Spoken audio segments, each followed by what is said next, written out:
Notre dissuasion nucléaire nous protège. If you're not going to pay, we're not going to defend. The time of illusions is over now. It's over now. It's over now. And just like that, we're back to debating nuclear deterrence. With the possibility of an American withdrawal from NATO still on the table and the Russian threat looming over Europe, the continent is once again asking itself a crucial question. Can Europe guarantee its nuclear deterrent on its own? Let's be clear, the American president hasn't yet declared that he is taking his chips off the table and withdrawing all American missiles from Europe. But his wavering stance on aid to Ukraine and his growing coziness with the Kremlin is piling pressure on European leaders to respond. And that includes the thorny question of nuclear deterrence, the idea which in simple terms means that the price of launching an attack should be so high that no adversary would dare. A quick reminder of the arsenal of the world's 5 main recognized nuclear powers. In comparison to more than 5,000 warheads held by the United States and Russia, Europe's nuclear capabilities are significantly smaller, with France possessing approximately 290 warheads and the United Kingdom around 225. However, in such matters, effectiveness is not solely determined by quantity. Frankreich hat immer mindestens ein Atom-U-Boot irgendwo versteckt in den Weltmeeren, mit dem es im Zweifel jeden Punkt der Erde mit Nuklearwaffen erreichen könnte. Und das reicht, um eben dem Gegenüber diesen Restzweifel einzupflanzen, wo man sagt, lieber nicht, das könnte die Schwelle überschreiten, wenn ich das tue. Und dann könnte unter Umständen Frankreich mit Nuklearwaffen beschießen. Da halte ich lieber die Füße still. Before considering a European nuclear deterrent that would break away from the United States, let's focus on the current situation. Including American warheads, there are around 700 nuclear weapons stored or based in Europe. France has cruise missiles carried on board Rafale fighter jets based in the Haute-Marne and Bouches-du-Rhône departments. It also has intercontinental missiles installed on submarines in the Bay of Brest. These have a very wide range, around 10,000 kilometres. British nuclear weapons are all stored on submarines based in the west of Scotland. Around 180 American warheads are spread over different air bases in Europe, in the Netherlands, Belgium, Germany and Italy. Turkey, as a member of NATO, also stores American weapons. It's precisely because of NATO that there's a nuclear deterrence policy in Europe today. It's built on the premise of nuclear sharing, a concept that involves all NATO member countries in the deployment, maintenance and use of nuclear weapons.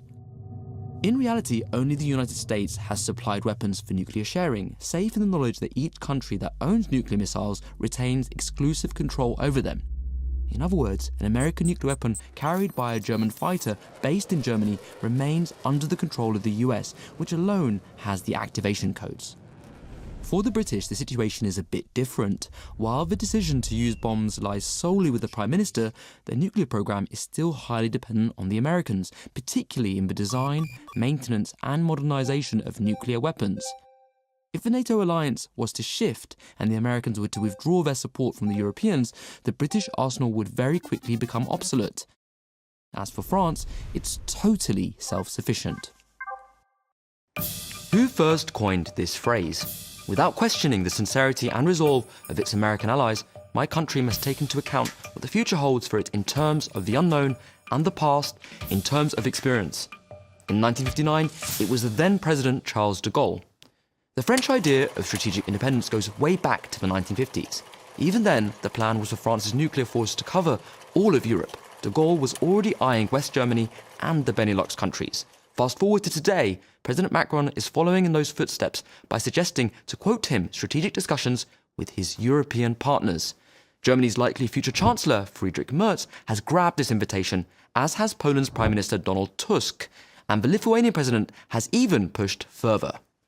Nuclear umbrella would serve as really very serious deterrence towards Russia. And it is very important to use this opportunity, all opportunities to increase our resilience, and especially in the eastern flank. And what about French public opinion?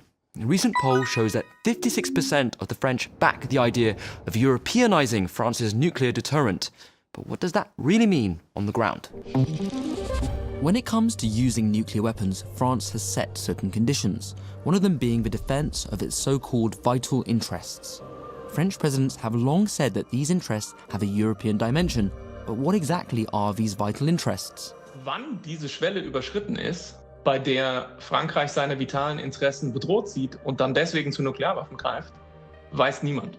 Und das ist natürlich Absicht. Man spricht hier von strategischer Ambiguität. Das heißt, Frankreich hat jetzt kein Dokument, wie zum Beispiel die USA es haben mit der Nuclear Posture Review, wo man nachlesen kann, was bedeuten diese Nuklearwaffen, wann behalten wir uns vor, die einzusetzen und so weiter und so fort.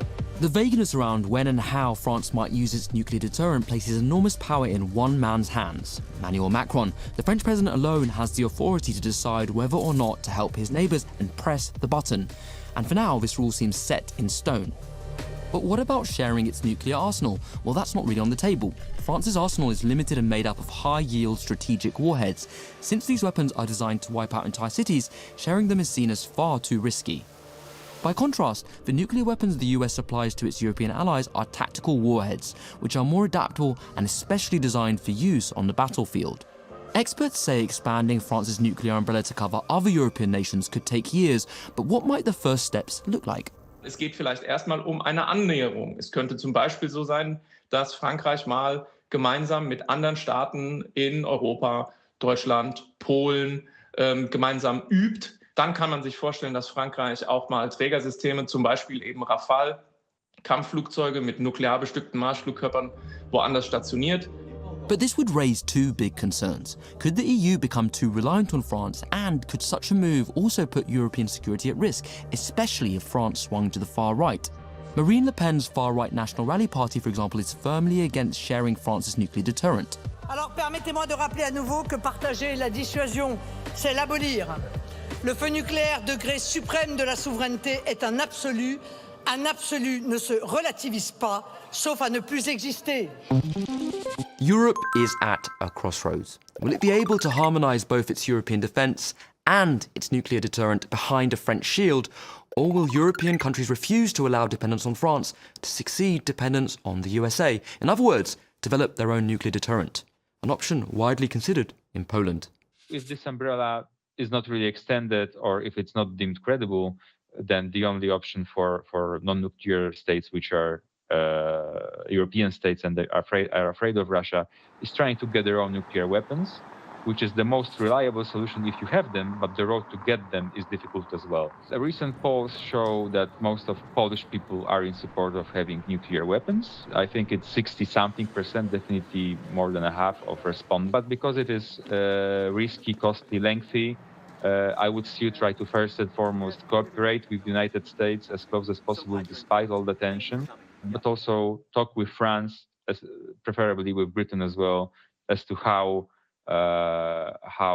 they can increase the level of protection for allies. Well, folks, we've pretty much run through every possible scenario.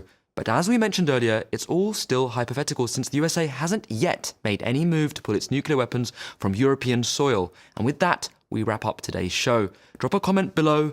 Take care. Tschüss and hasta luego.